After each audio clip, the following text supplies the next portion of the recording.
पिछली क्लास में हमने देखा था कि राष्ट्रपति से जुड़े जो अनुच्छेद हैं उनकी उपयोगिता क्या है। राष्ट्रपति से जुड़े जितने महत्वपूर्ण अनुच्छेद थे उन अनुच्छेदों को हमने देखा था और एक समराइज वे में थोड़ी थोड़ी बातें आपको बताई थी। आज विस्तार में इससे जुड़े जितनी चीज़ें हैं वो सभी हम समझेंगे। तो पहली बात तो यही है कि जो भारत में कार्यपालिका है, जो भारत में विधायिका है, तो कार्यपालिका और विधायिका का बहुत ही नज़दीकी संबंध होता है। कार्यपालिका और विधायिका का बहुत ही नज़दीकी संबंध होता है। क्यों? क्योंकि राष्ट्रपति के चयन की चाहे प्रक्रिया में तो कार्यपालिका में क्या है, कार्यपालिका के अंतर्गत क्या आता है। आपने सरकार देखा था, सरकार और सरकार के कितने अंक देखे थे? दो। कितने? तीन अंक नहीं देखे थे। पहले क्या देखा? कार्यपालिका, न्यायपालिका। उसके बाद में क्या है? विधायिका, विधायिका, न्यायपालिका, विधायिका, उसके बाद न्यायपालिका। तीन अंक देखे। तीन अंकों में से हमने कहा कि जो कार्यपालिका है, इस कार्यपालिका का विधायिका के साथ बहुत ही नजदीक का संबंध होता है। क्यों? क्योंकि विधायिका के अंतर्गत हम देखेंगे संघ की विधायिका में है, तो उस संघ की विधायिका में क्या आता है? लोकसभा आता है, राज्यसभा और राज्यसभा, राज्यपाल। तब इसको मिलाकर हम पूरा अगर मिलाते हैं तभी बनता है राष्ट्रपति। तो जो कार्यपालिका हमारी है, इस कार्यपालिका में हम किसको देखते हैं? राष्ट्रपति को देखते हैं। और किसको देखते हैं? उप प्रधान राष्ट्रपति को देखते हैं। इसके बाद किसको देखते हैं? प्रधानमंत्री, और किसको देखते हैं? उसकी मंत्रिपरिषद। तो इस प्रकार से देखें तो ये तो केंद्र की बात है। इसी तरह राज्यों की बात होगी तो वहां पर हम किसे देखेंगे?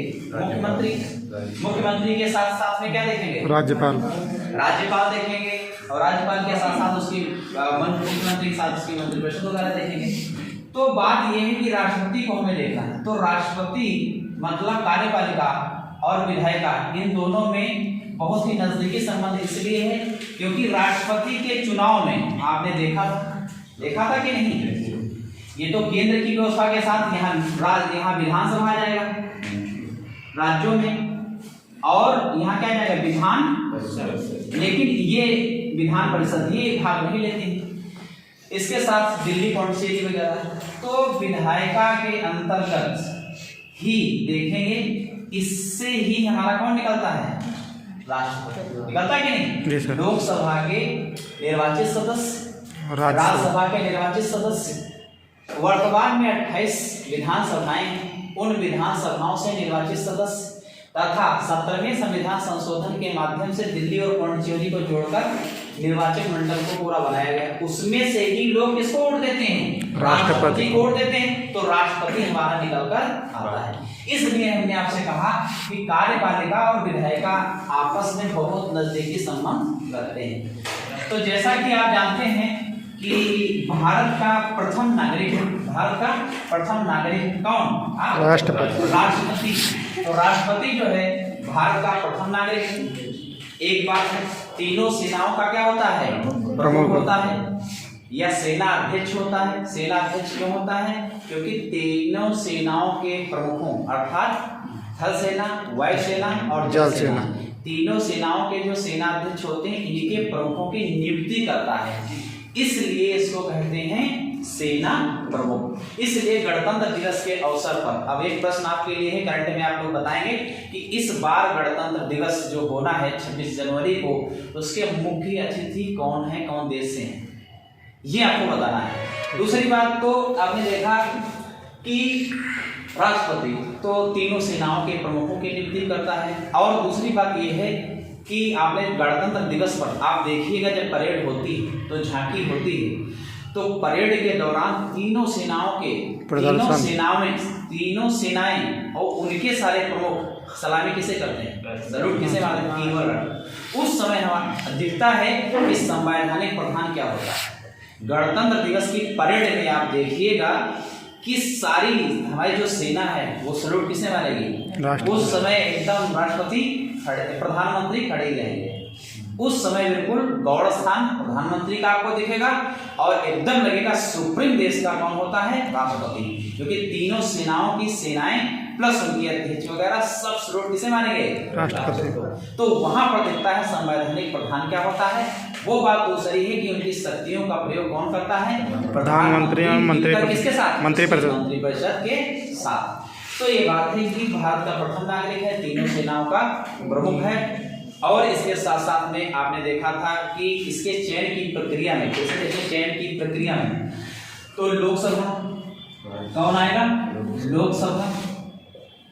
लोकसभा के साथ कौन आएगा, राज्यसभा, राज्यसभा के साथ कौन आएगा, विधानसभा के साथ कौन आएगा, विधान परिषद। 70वें संविधान संशोधन के माध्यम से पहले ऐसा अधिकार नहीं था, बाद में किसको जोड़ लिया गया है, दिल्ली, किसको, दिल्ली और पांडिचेरी को। तो इससे मिलकर के हमारा बनता है निर्वाचक मंडल। क्या बनता है हमारा, निर्वाचक मंडल। इसमें केवल वही व्यक्ति शामिल हैं जो निर्वाचित होकर आए हैं, जो कैंडिडेट निर्वाचित होकर आए हैं वही सदस्य केवल वोट करते हैं। तो इसमें क्या है, इतने लोग। तो निर्वाचन भारत का एक राष्ट्रपति होगा, अनुच्छेद 52 है, 52 में भारत का एक राष्ट्रपति होगा। 53 में क्या दिया हुआ है, उसका निर्वाचन है, संवैधानिक प्रधान होगा। 54 में यही डिवीजन है सबका। उसके बाद में क्या, 54 में क्या है, निर्वाचन। और 55 में क्या है, 55 में क्या है, रीति, निर्वाचन का तरीका मतलब रीति। 55 में क्या है, रीति मतलब तरीका का मतलब होता है किस आधार पर ये चुना जाए। जैसे राष्ट्रपति के निर्वाचन में देखते हैं एकल संक्रमणी मत पद्धति। तो एकल संक्रमणी मत पद्धति का मतलब ये होता है कि एक जो विधानसभाएं या लोकसभाएं हैं, इनके निर्वाचन में जब कैंडिडेट कोई खड़ा होता है तो उसमें ऐसा होता है first pass the post system. इस माध्यम से वही विजेता बनता है जो सर्वाधिक मत लाए, दो कैंडिडेट खड़े हैं उनमें से जिनके वोट मत ज्यादा हैं वही सदस्य जीतकर उस सीट से आता है, चाहे विधानसभा हो और चाहे विधान परिषद लोकसभा को। तो विधायक हो चाहे सांसद हो, वहां से वोट ज्यादा जिनको मिलते हैं जिस कैंडिडेट को, वही कैंडिडेट विजेता होता है। लेकिन राष्ट्रपति के इलेक्शन में ऐसा नहीं होता है। इसमें हम वरीयता क्रम के आधार पर वोट देते हैं। इसके बाद में क्या है कि यदि 50% या एक निश्चित अनुपात में जिस कैंडिडेट को वोट नहीं मिलते हैं तो उसको हटा करके उसके वोटों को ट्रांसफर कर दिया जाता है आगे के कैंडिडेटों में। तो इसे कहते हैं एकल संक्रमणी मत पद्धति या हस्तांतरण कर देते ना। 50% से लेस या फिर एक अनुपात में निश्चित कोटा नहीं प्राप्त किया तो उन कैंडिडेटों के वोटों मतों को आगे बढ़ा दिया जाता है, अर्थात ट्रांसफर कर दिया जाता है। उसे किससे रीत कहते हैं। क्या कहते हैं, रीत मतलब तरीका। 55 के बाद 56 में क्या है भाई, राष्ट्रपति की पदावधि। तो पदावधि का मतलब यही होता है कि जब वो विजय होकर आएगा तो वो 5 वर्ष अपना कार्यकाल करेगा। एक बात है, तो 5 वर्ष उसका कार्यकाल होगा, ये निश्चित बात है। लेकिन ऐसा हो सकता है कि वो कोई असाध्य बीमारी है या वो असामयिक मृत्यु है या उस पर महाभियोग चला दिया गया। महाभियोग अनुच्छेद 61 में महाभियोग चला दिया गया। तो इस माध्यम से ऐसा भी हो सकता है वो पूर्व अपने पद से भी इस्तीफा देना पड़े या दे दे। एक बात। दूसरी बात क्या है, महाभियोग की स्थिति क्या है, महाभियोग में किसी भी सदन में पेश हो सकता है। और दूसरी बात क्या है, दूसरी बात यह है कि इस महाभियोग में 14 दिन पहले सूचना राष्ट्रपति को देना होगा। तो क्या करेगा राष्ट्रपति, तो राष्ट्रपति अपना पक्ष रखेगा या अपने सदस्य को भेजेगा या समक्ष वहां प्रस्तुत होकर दिखाई देगा। ये बात है। अगली बात क्या है, उसके बाद क्या है 56। तो इसके बाद आगे और अनुच्छेदों की बात करेंगे। अब देखिए आप, तो आपने कहा कि इस प्रकार से इलेक्शन हो गया, किसका, राष्ट्रपति का इलेक्शन हो गया और राष्ट्रपति निर्वाचित होता है। दूसरी बात क्या है कि अगर निर्वाचन संबंधी कोई विवाद हो या कोई ऐसे मुद्दे हों तो उसके जो निर्वाचन से संबंधित इसका लेना देना। अगर निर्वाचन संबंधित कोई मुद्दे आते हैं, राष्ट्रपति के विवाद होते हैं उस मामले में, तो सीधे मामला कहाँ जाएगा? Supreme court. कहाँ जाएगा? सुप्रीम कोर्ट जाएगा। तो ये भी बात है कि सुप्रीम कोर्ट जाएगा। जैसे प्रणब मुखर्जी थे उस समय, इससे पहले वित्त मंत्री थे, तो उनके संबंधी मुद्दा हो तो उनको वित्त मंत्री वाला पद पहले छोड़ना पड़ेगा, पड़ा था, छोड़ दिया था उन्होंने। दूसरी बात, जैसे आपको रामनाथ कोविंद जो चुनकर आए, निर्वाचित होकर आए, तो निर्वाचन से पहले वो राज्यपाल थे। क्या थे वो? राज्यपाल। कहाँ के राज्यपाल थे? बिहार के राज्यपाल थे। तो वो जब राज्यपाल थे तो उसके बाद में इन्होंने ये पद ग्रहण करा, तो बाद में छोड़ दिया। लेकिन ये भी बात है कि जैसे राज्यपाल है, राष्ट्रपति है, और राष्ट्रपति के साथ साथ में जो मंत्री पद हैं ये लाभ के पद नहीं माने जाते। राष्ट्रपति के, राज्यपाल के और मंत्री पद, ये पद कोई लाभ के पद नहीं माने जाते हैं। तो आप कहोगे लाभ के पद क्या होते हैं? लाभ के पद वैसे पद होते हैं जैसे कि मान लीजिए कोई व्यक्ति है, कोई भूखंड आवंटन की जगह पे स्कॉलरशिप, फेलोशिप, ये जहां पे आर्थिक मुद्दे हैं, यहाँ पर ये सब मुद्दों को लाभ के पद को गिना जाता है। अगली बात है, तो निर्वाचन होकर आ गया है राष्ट्रपति, तो राष्ट्रपति तीनों सेनाओं के प्रमुखों की नियुक्ति करता है, एक ये भी बात है, और इसलिए सेना प्रमुख है। इसके साथ साथ आप देखोगे कि इसको बहुत प्रकार के अधिकार प्राप्त है कि नहीं अधिकार, जैसे अनेक प्रकार के, जैसे सुप्रीम कोर्ट के मुख्य न्यायाधीश की भी नियुक्ति कौन करेगा? राष्ट्रपति। अन्य न्यायाधीशों की भी नियुक्ति हो, चाहे आप देखोगे कि उच्च न्यायालय के न्यायाधीश या अन्य न्यायाधीशों की नियुक्ति होती हो, एक बात जैसे कैग की नियुक्ति होती हो, चाहे लोक सेवा आयोग के अध्यक्ष की नियुक्ति होती हो, और बहुत सारे ऐसे भारत में, चाहे गवर्नर की नियुक्ति होती हो, गवर्नर, राज्यपाल की नियुक्ति कौन करता है? राष्ट्रपति करता है। चाहे शपथ दिलाने का काम प्रधानमंत्री को हो तो शपथ कौन दिलाता है? राष्ट्रपति दिलाता है। ऐसे ऐसे बहुत सारे ऐसे पद हैं जहां पर इसकी भूमिका है। इसके साथ साथ आप देखोगे इसके पावर के रूप में, जैसे अभी तक हम लोकसभा ये है, इसमें हम 2 सदस्यों को चुनते थे। किन सदस्यों को? एंग्लो इंडियन जोड़ते थे, जो जिनका प्रतिनिधित्व नहीं होता था, वो चुनाव में मतलब जीत कर जो नहीं आते थे, या आप कहोगे निर्वाचित होकर अगर सदस्य एंग्लो इंडियन नहीं आए हैं, तो 2 सदस्य चुनने का अधिकार था। किसका अधिकार था? राष्ट्रपति का था। लेकिन ये 104 के अंतर्गत ये समाप्त कर दिया गया। संविधान संशोधन 104 में इसको समाप्त कर दिया गया है, तो ये अधिकार है। लेकिन दूसरी बात क्या है? 2012 में जो राष्ट्रपति के इलेक्शन हुए थे, 2012 में जो राष्ट्रपति के इलेक्शन हुए थे, उसके समय कौन सदस्य था? वर्तमान में राष्ट्रपति जो हैं, क्या नाम? रामनाथ कोविंद। तो उस इलेक्शन में एक एंग्लो इंडियन आए थे और उन्होंने इसमें भाग लिया था, वो वैध है। इसलिए क्योंकि ये तृणमूल कांग्रेस, ममता दीदी की सरकार है, तृणमूल कांग्रेस है कि पार्टी, तो उस पार्टी से थे, उस पार्टी थे। आपसे बताया था, नाम बताइएगा, नाम याद करिए। नाम सर ऑप्शन दो हम बता देंगे। राज्यसभा के अंतर्गत आए, ऑप्शन सर तो हम बता देंगे, ऑप्शन नहीं पढ़े हैं सर ये। तो आप उस पार्टी से आए थे और 2012 में जब इलेक्शन हुआ उसमें उन्होंने भाग लिया था, तो पहले ऐसे एंग्लो इंडियन है। तो इसका मतलब ये नहीं कि मनोनयन की जो प्रक्रिया थी ये समाप्त हुई है। अगर प्रतिनिधित्व नहीं है तो चुनकर आ सकते, निर्वाचन के माध्यम से आ सकते हैं, ये बात है। तो ये बात हो गई। अगली बात ये है, तो इनका नाम है डायरेक्ट ओब्राइन। क्या नाम है? Direct O'Brien. Direct O'Brien. तो डायरेक्ट ओब्राइन कहाँ से थे? पश्चिम बंगाल से, और वहाँ तृणमूल कांग्रेस के पार्टी से आए थे राज्यसभा में, और उन्हें लोग जो राष्ट्रपति के इलेक्शन हुए उसमें इन्होंने भाग लिया। ये बात हो गई है। अगली बात क्या है? अगली बात क्या है ये देखिएगा। तो इसके साथ साथ हम देखेंगे कि राष्ट्रपति को और अधिकार क्या प्राप्त है? राष्ट्रपति को अधिकार ये प्राप्त है कि राज्यसभा में, किस सभा में? राज्यसभा में।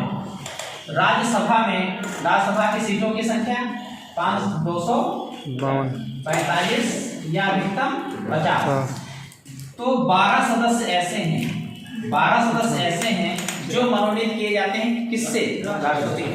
तो ये कला है, साहित्य है, समाज सेवा है, विज्ञान है, साहित्य के क्षेत्र में कोई, विज्ञान के क्षेत्र में कोई बड़ी उपलब्धि है, समाज सेवा आदि क्षेत्रों से 12 सदस्यों का चयन कौन कर रहा था? राष्ट्रपति कर रहा था।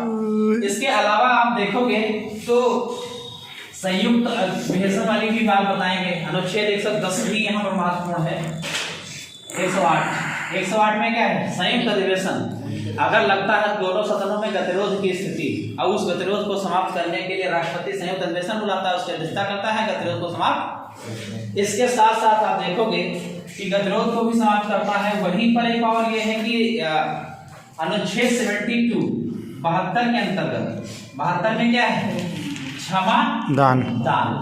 तो 72 में हम क्या देखते हैं? क्षमादान के अंतर्गत। तो क्षमादान में क्या है कि राष्ट्रपति को यह अधिकार है, कोई यदि आजीवन कारावास में है या मृत्यु दंड की सजा मिली हुई है या उसको कुछ सालों की सजा है, तो इस मामले में हाई कोर्ट सुप्रीम कोर्ट के बाद अगर कोई याचिका राष्ट्रपति के पास जाता है क्षमादान के लिए, तो उसके पास ये अधिकार है कि वो चाहे तो उसको आजीवन कारावास को कुछ सालों के लिए कुछ सालों को समाप्त करके और जो मृत्यु दंड फांसी वगैरह की सजा है तो उसको भी टाल सकने का पावर उसके पास। ये बात है। इसके अलावा क्या है? इसके अलावा क्या है? आप लोग भी कुछ बताते रहिए। इसके अलावा क्या है? सर मीडिया कुछ नहीं इस पे उठाया कि मुद्दा अगर क्षमा कर दिया किसी अपराधी को।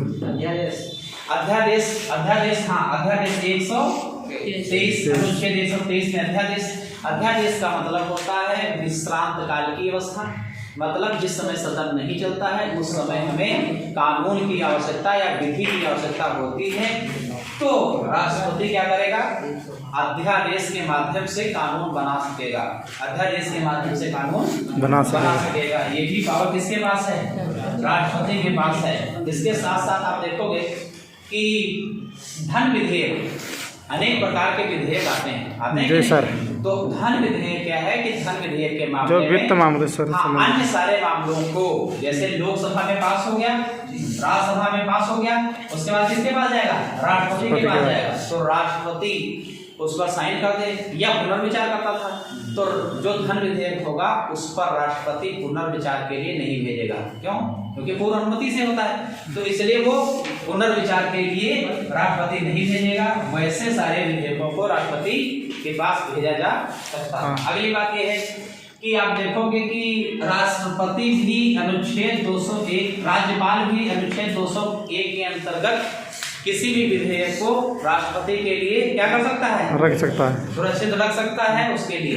एक बात देखिए। अगली बात और बताइए आप लोग। 200 में क्या है? 200 में इसके पहले क्या है भाई? आप लोग भी बताते रहो। अगली बात क्या है? लिखा बता दिए थे आपको? लिखा है। हाँ लिखा है। इसके पहले क्या है? देखिए अगली बात क्या है कि राष्ट्रपति, इससे पहले हमारे निर्विरोध भी मतलब प्रत्यक्ष डायरेक्ट भी इलेक्शन हुए, लेकिन बाद में गुप्त मतदान की व्यवस्था चालू की गई। अब आप देखिएगा कि जैसे अनुच्छेद 352 इसके बाद में देखिएगा 356, इसके बाद देखिएगा 360 जो राष्ट्रपति से जुड़े महत्वपूर्ण अनुच्छेद है कि देश में यदि लगता है कहीं आक्रमण की संभावनाएं हैं, युद्ध की स्थितियां हैं, तो उस समय क्या कर सकता है राष्ट्रपति? आपातकाल की घोषणा, राष्ट्रपति शासन लगा सकता है कि नहीं? जी सर। उसके बाद 356 में ऐसा ज्ञात होता है कि देश के किसी क्षेत्र में या किसी राज्य में ऐसा लगता है कि आंतरिक विफल हो गया है या वहां पर गृह युद्ध ऐसी स्थिति आ गई हो, तो राष्ट्रपति शासन की व्यवस्था कर सकता है कि नहीं? 360 के अंतर्गत क्या कर सकता है? ऐसा लगता है कि वित्त संबंधी आपात की स्थिति है तो वित्त आपात 360 के अंतर्गत लग सकता है। इसके साथ साथ में और बहुत सारी बातें हैं, जैसे कि आपको बताता हूं, देखिएगा। और आप देखेंगे कि युद्ध की स्थिति में राष्ट्रपति को भी यही अधिकार राष्ट्रपति को है कि वह क्या कर सकता है? युद्ध को शांत कर सकता है, रोक सकता है। यह है तो गलती है सर इंडिया, यह है तो गलती है। तो युद्ध को रोकने का, युद्ध को अनुमति करने का। और 200 पता चल गया अनुच्छेद है, विधेयकों पर अनुमति है, विधेयकों पर अनुमति। 200 में विधेयकों पर अनुमति है, विधेयकों पर अनुमति के लिए बात करिए। अगली बात है कि अब देखिएगा एक बात कि सर्वोच्च न्यायालय के न्यायाधीशों की नियुक्ति करता था। आपको ये पहले बात, मंत्रियों के साथ अन्य मंत्री महान न्यायवादी, मुख्य न्यायाधीश, नियंत्रक, महालेखा परीक्षक और सुप्रीम कोर्ट के अन्य न्यायाधीश, मुख्य न्यायाधीश, पिछड़ा वर्ग आयोग या अनुसूचित क्षेत्रों के लिए आयोग, अनुसूचित क्षेत्रों के लिए आयोग किसी देश में नियुक्ति होती है। या दूसरा पावर क्या है, तो उस राजदूत के अलावा एक और पावर है कि आप देखेंगे अपने यहाँ भी राजदूत होते हैं, जैसे अमेरिका के हैं, ब्रिटेन के हैं, बहुत जगहों के राजदूत इसमें आते हैं ना, कि यहाँ पर आने वाले जो वहाँ उनके देश देखने का काम कौन करता है, राष्ट्रपति देख करता है। और आप देखोगे कि 123 तो आपको बता ही दिया, 108 में क्या था बताया, संयुक्त अधिवेशन बता दिया। इसके बाद में आप देखोगे कि जैसे पद रिक्त हो जाए तो पद रिक्त की स्थिति में हम 6 महीने के अंदर उसको भरेंगे ही भरेंगे, अगर पद रिक्त हो जाए। यही अंतर है हमारे और अमेरिका के बीच में, ये तो अंतर है। इससे जुड़ा अंतर जानते हैं क्या, जैसे राष्ट्रपति, जब राष्ट्रपति विदेश जाता है या असामयिक मृत्यु होता है तो उस समय आप देखें कि किस अनुच्छेद के अंतर्गत उपराष्ट्रपति पदभार ग्रहण करता है, 63 में तो नहीं, उपराष्ट्रपति 63 में देखिएगा। तो क्या है कि उस समय उसके कार्यकाल में उपराष्ट्रपति उसके कार्य का निर्वहन करता है उस समय, और उस समय उसको सारे पावर और शक्ति किस कौन से मिलते हैं, राष्ट्रपति वाले। लेकिन 6 महीने के अंदर इलेक्शन हो जाना चाहिए कि नहीं। लेकिन अमेरिका में अंतर यह है कि वहां जो शेष बचा है, सपोज दैट राष्ट्रपति किसी कारणवश अपने पद से हट गया और उसने 3 साल पूरे किए। भारत में 5 साल का कार्यकाल है, तो कितने कार्यकाल के लिए समय बचा है, 2 साल। तो 2 साल के लिए कार्यकाल बचा है तो 6 महीने में इलेक्शन हो जाएगा, ये बात निश्चित है। लेकिन अमेरिका में क्या है कि उपराष्ट्रपति जितना टाइम बचा है उतने पूरे टाइम बना रहेगा राष्ट्रपति के रूप में। अमेरिका की व्यवस्था से भारत की व्यवस्था में ये अंतर है। तो उपराष्ट्रपति का अवसर पद, उपराष्ट्रपति के पद कोई नहीं देखेगा, उपराष्ट्रपति के पद कोई नहीं देखेगा। कारण ये है कि उपराष्ट्रपति आप जानते हो कि जो राज्यसभा है, राज्यसभा का क्या होता है, पदेन सभापति होता है, पदेन सभापति होता है। तो ये बात है, ये आपको पावर समझ में आ गया। अगली बात और भी है आपको बताना है।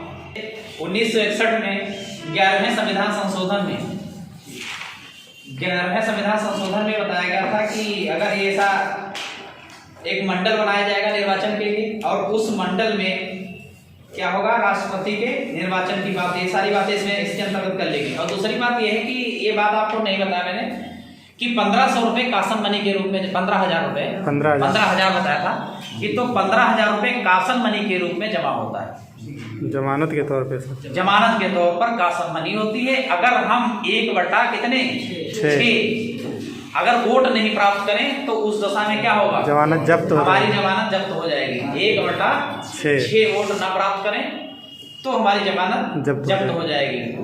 तो इसके साथ साथ में क्या आपने महत्वपूर्ण बात समझा था कि ये तो जमानत राशि जब्त हो गई। इसके पहले क्या है कि 50 अनुमोदक और 50 प्रस्ताव राष्ट्रपति के इलेक्शन में अगर खड़े हैं तो जो लोकसभा है या राज्यसभा है या बनने वाला पूरा मंडल है, इसमें से ऐसे 50 सदस्य जो उसके भागीदार वोट देने के पात्र हैं, उनमें से 50 लोग क्या करें, प्रस्ताव दें आपके नाम का, और उतने ही लोग यानी 50 लोग उसके क्या है अनुमोदन करें, यानी 100 लोगों के अनुमोदन और प्रस्ताव दोनों मिला के आवश्यकता है तभी।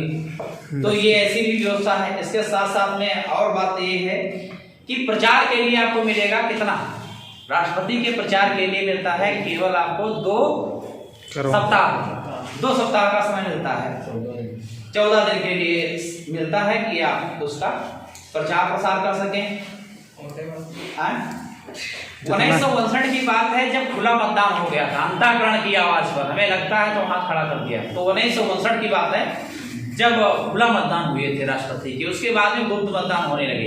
इसमें जो है समस्याएं आ जाती हैं कि व्यक्ति खुल जाता है तो अनेक प्रकार के विरोध और बहुत सारी समस्याएं, इनको देखते हुए प्रधानी वाला सिस्टम है गुप्त मतदान, प्रधानी वाला नहीं हो सकता है। तो ऐसी व्यवस्थाएं कर ली गई। आ जाइए। और अगली बात यही है कि विधानसभा, यदि विधानसभा किसी राज्य की भंग हो जाती है, किसी राज्य की विधानसभा भंग हो जाती है तो उस दशा में राष्ट्रपति के चुनाव कराए जा सकते हैं। विधानसभा अगर हो जाती है तो राष्ट्रपति के चुनाव कराए जा सकते हैं। ये क्योंकि जो राष्ट्रपति है उसके निर्वाचित मंडल में राज्यों की विधानसभा शामिल होती कि नहीं शामिल होती। तो यदि किसी राज्य की विधानसभा विकसित हो जाए या समाप्त हो जाए उस दशा में राष्ट्रपति के चुनाव कराए जा सकते हैं। ये 1974 की बात है जब गुजरात में ऐसा हो चुका है। गुजरात में चुनाव मतलब विधानसभा समाप्त हो गई या भंग हो गई तो उस दशा में वहां पे इलेक्शन हो चुके हैं एक बार, तो 1974 में। अगली बात ये है कि और राष्ट्रपति के वेतन वगैरह की बात करोगे तो कितना वेतन मिलेगा? 5 लाख वेतन है और 300 कमरे हैं जिसमें राष्ट्रपति रहता है। इसके भवन को राष्ट्रपति भवन कहते हैं कि नहीं? गए और इसको किसने बनवाया था? अंग्रेजों ने बनवाया होगा। जी सर। किसने बनवाया था? और सबसे पहले कौन सा शासक था जो उसमें रह चुका है? ये आपको मालूम है, ये बताया गया?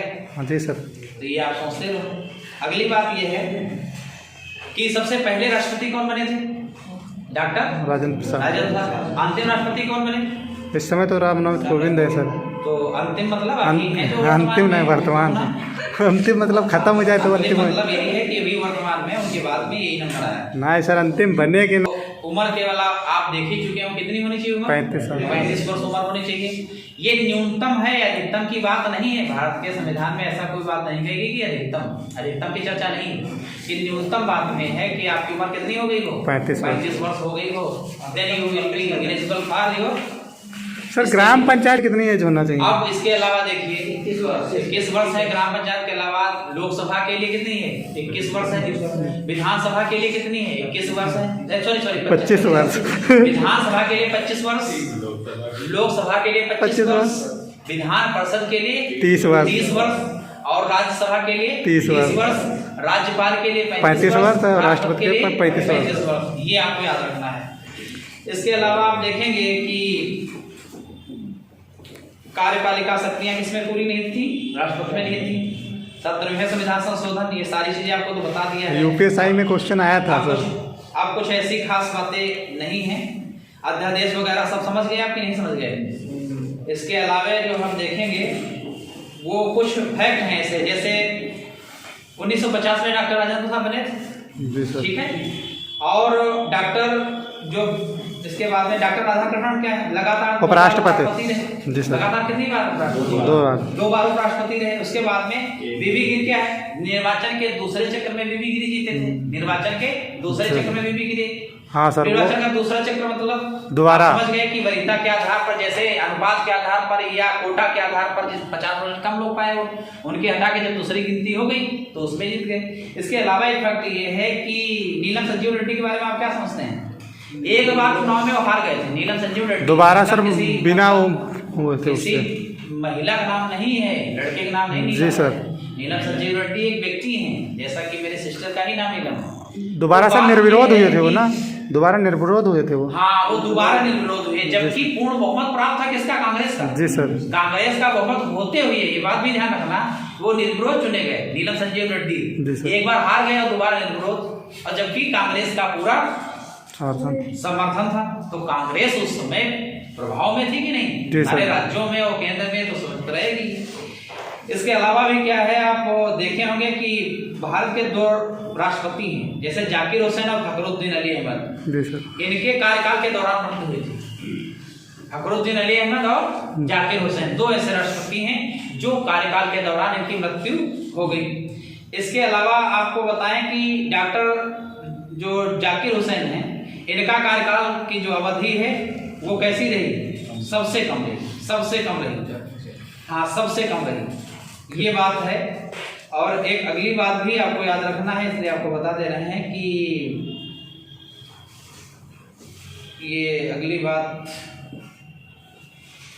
नीलम संजीव रेड्डी, बीबी गिरी, एस राधाकृष्णन 2 बार क्या बने? उपराष्ट्रपति। एक बार पहले थे 1950 में, ये बात है, ठीक है। तो अगली बात कोई बताएं या ना बताएं? बताओ सर, बताने के लिए खड़े हो आप। कार्यवाहक राष्ट्रपति बीबी गिरी त्याग पत्र देकर राष्ट्रपति बने थे, कार्यवाहक राष्ट्रपति थे कौन, वीवी गिरी, और वो उन्होंने त्याग पत्र दे दिया, क्या बन गए, राष्ट्रपति बन गए। पहले भारत में उपराष्ट्रपति उप प्रधानमंत्री होते थे क्या? अगर होते थे तो आपका होमवर्क है कि कौन थे पहले भारत के उप प्रधानमंत्री, भारत के पहले उप प्रधानमंत्री। तो भारत चीन युद्ध के बारे में कब बात हुई थी, 1962 में। तो राष्ट्रीय आपात लगा 1962 में। तो 1962 में क्या था, भारत कौन सा युद्ध था, चीन के समय। और 1971 में क्या था, पाक युद्ध के समय। और उसके बाद में 75 में आंतरिक क्या हो गई थी, अशांति। आंतरिक अशांति मतलब ये है किस राज्य में आंतरिक अशांति। आपने पंजाब के बारे में भी सुना होगा, अमृतसर वाला मुद्दा भी सुना होगा। जैसे उस समय भी एक भिंडे वाला, या हम क्या नाम, जो पंजाब है, इसमें कौन सी मांग कर रहे थे, खालिस्तान बनाने की। तो उस मुद्दे को लेकर कई विवाद चल रहे थे। और उसी में अमृतसर वाली घटना को आपने देखा होगा। अमृतसर के बाद में इंदिरा गांधी को भी मार दिया गया था सिखों के माध्यम से। जब मारा गया था देश में पूरे आंदोलन हो गए थे। तो सिख और हिंदू, सिख बना हिंदू के माध्यम से पूरे देश में बिल्कुल गृह युद्ध जैसी स्थितियां हो गई थी। तो इस प्रकार से लगभग सारी चीजें आपको हमने बता दिया जो आपको समझना आवश्यक है। ये सभी बात जान गए हैं, बस इनका रिवीजन आपको बनाए रखना आवश्यक है। एक बात और है कि डाकघर संशोधन विधेयक आया था 1986 की बात है, ज्ञानी जैल सिंह, उन्होंने इसको रोक लिया था। ये आपको कभी कई बार पूछा गया है। और राज्यपाल अपने कार्यों के लिए किसके प्रति उत्तरदायी रहेंगे, राष्ट्रपति के प्रति उत्तरदायी रहेंगे। महान न्यायवादी भी किसके प्रति उत्तरदायी रहेंगे, राष्ट्रपति के प्रति ही तो उत्तरदायी रहेंगे, महाराष्ट्रपति। तो ये सब बातें हैं, तो इनको विस्तार में ध्यान देना है और लिखने का काम करना है, लिखने का काम